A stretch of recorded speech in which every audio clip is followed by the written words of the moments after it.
किसान आंदोलन बढ़ता जा रहा है और इधर किसान आंदोलन को कांग्रेस ने भी समर्थन दे दिया है।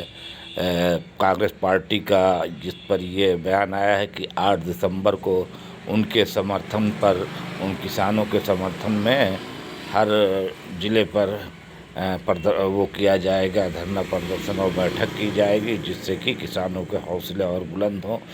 अच्छा, नंबर 2 ये बात है कि किसान इस ठंडी में कितनी परेशानियों में दिल्ली के चारों बॉर्डर पर बैठे हुए हैं, अपना प्रदर्शन कर रहे हैं। इसके पहले भी इसी ठंडी के समय में सीए और नागरिक संशोधन कानून पर कुछ शाहीन बाग का प्रकरण था और तमाम लोग धरना प्रदर्शन पर बैठे हुए थे।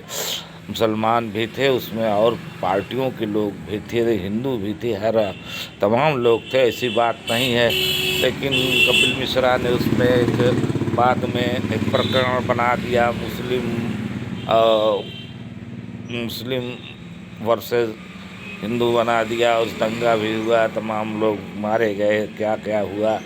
वही कुछ किसानों का ये भी कहना है या कुछ और मीडिया के हैं छोटे छोटे और लीडरों की बात आई कि कपिल मिश्रा कहाँ गए, अब क्यों नहीं जाम हटवा देते दिल्ली का जो किसानों का है। अब अगर किसान आंदोलन इसी प्रकार रहा तो उम्मीद है कि कई सरकारें राज्य की इधर से उधर हो सकती हैं, गिर सकती हैं, जैसे हरियाणा की हैं।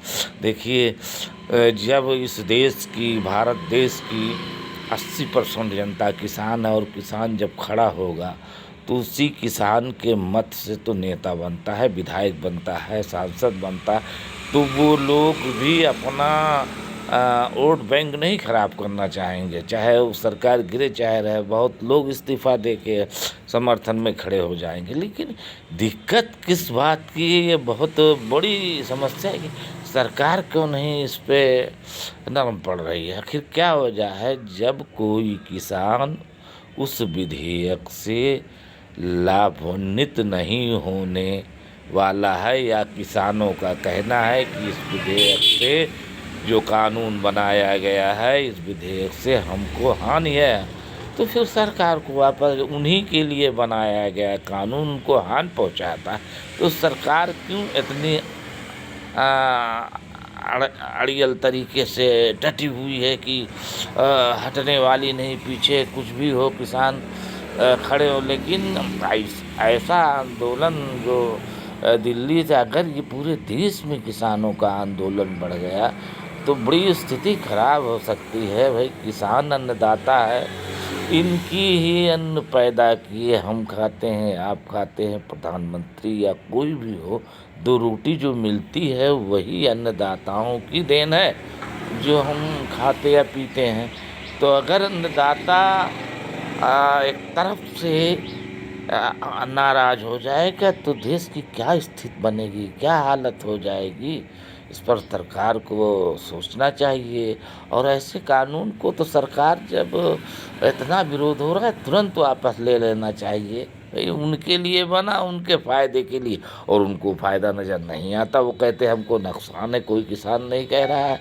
अच्छा, कुछ लोग ये भी कहते हैं कि कहीं कहीं मीडिया में भी आया कि फॉर्चूनर से और इससे कारों से, बड़ी बड़ी लग्जरी गाड़ियों से बॉर्डर पर लगी हुई हैं दिल्ली के चारों तरफ, तो ये किसान है, किसान घूम रहे हैं।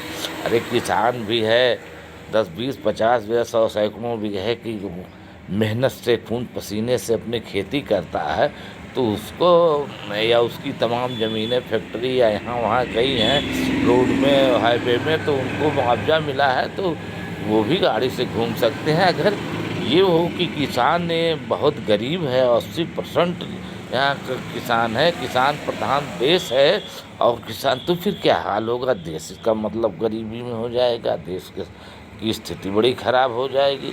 तो किसान है, किसानों में सब गरीब हैं, लेकिन कुछ लोग उसमें संपन्न भी हैं, हर वर्ग में संपन्न होते हैं। बिजनेस के क्षेत्र में देखिए तो कुछ छोटे बिजनेस वाले हैं, वो अपनी रोजी रोटी तक ही सीमित हैं, लेकिन कुछ लोग बहुत संपन्न हैं।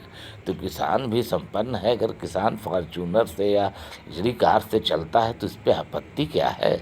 आपत्ति क्यों करने वाले आपत्ति क्यों करते हैं कि किसान लग्जरी गाड़ियाँ और फॉर्चूनर चारों बॉर्डर पर दिल्ली के चारों तरफ खड़ी हुई हैं। अरे क्यों नहीं, वो भी अन्नदाता भी कमाता है, मेहनत करता है, खाता है, तो अन्नदाता पैसा बचा, अन्नदाता ही का तो श्रेय है साहब। सब कुछ धरती पर उनका ही तो है, वो ही तो अन्न पैदा करके मेहनत करके, और जो उन्हीं की ज़मीन तो फैक्ट्री वाले हों या कोई हो, सरकार है भी नहीं, तो अन्नदाता की ही ज़मीनों से गुजरती है, तो अन्नदाता को उसका पैसा मिलता है, मुआवजा मिलता है, तो अन्नदाता फॉर्चूनर से क्यों नहीं चल सकता। अगर यहाँ के विधायक नेता हेलीकॉप्टर से चल सकता है तो अन्नदाता क्यों नहीं चल सकता। भाई अन्नदाता में कौन नहीं है, अन्नदाता के ही घर से तो बिलोंग करते हैं सभी लोग। 20% लोग जो हैं कि अन्नदाता के घर से नहीं बिलोंग, 80% लोग तो अन्नदाता के घर से ही बिलोंग करते हैं। उनके घर में भी अधिकारी हो सकते हैं, उनके घर में भी नेता हो सकता है, उनके घर में सब कुछ हो सकते हैं। तो अन्नदाता को क्यों इतनी ही नज़र से देखा जाए। अन्नदाता हमारा 80% देश का भागीदार है, देश की अर्थव्यवस्था उसी पर टिकी हुई है। तो अन्नदाता के जो ये हो रहा है, बहुत अफसोस की बात है कि ऐसी घटनाएं जो घट रही हैं। अन्नदाता आज इस ठंड में, कड़ाके की ठंड में मैदान में है। सरकार को तत्काल अन्नदाता की सारी मांगों को मान लेना चाहिए और तत्काल विधेयक को वापस ले लेना चाहिए। क्या सरकार का इसमें मकसद है, क्या सरकार का राज छिपा हुआ है कि क्यों सरकार इतनी अड़ियल रवैये से खड़ी है। अन्नदाता तो धरना पता जान देने हर तरह से वो तैयार है, मैदान में खड़ा हुआ ठंड में। भाई अन्नदाता तो बता रहा है कि हमारा ये नुकसान है, इसलिए हम खड़े हैं इस विधेयक को। लेकिन सरकार को भी बताना चाहिए कि हमारा फ़ायदा क्या है, अन्नदाता को इसमें क्या फ़ायदा है, इसको पटल पे लाना चाहिए, इसको प्रकाशित किया जाए कि अन्नदाता का फ़ायदा कितना हो रहा है इस विधेयक से और सरकार का क्या फ़ायदा हो रहा है, इसको तो प्रकाशित किया जाए। तब अन्नदाता के समझ में आएगा ना कि हमारा फ़ायदा है कि न। आज अन्नदाता ला रहा है कि नहीं हमारा नुकसान, इसको वापस लो, तो फिर वापस ले लेना चाहिए सरकार को। सरकार क्यों इस तरह से एकदम अड़ियल रवैये से खड़ी हुई है, एकदम टाइट है, हटने के लिए तैयार नहीं है। कुछ भी हो जाए, बॉर्डर घेरें, चाहे दिल्ली की चारों सभी बॉर्डर बंद करें किसान, लेकिन हम तटस्थ रहेंगे।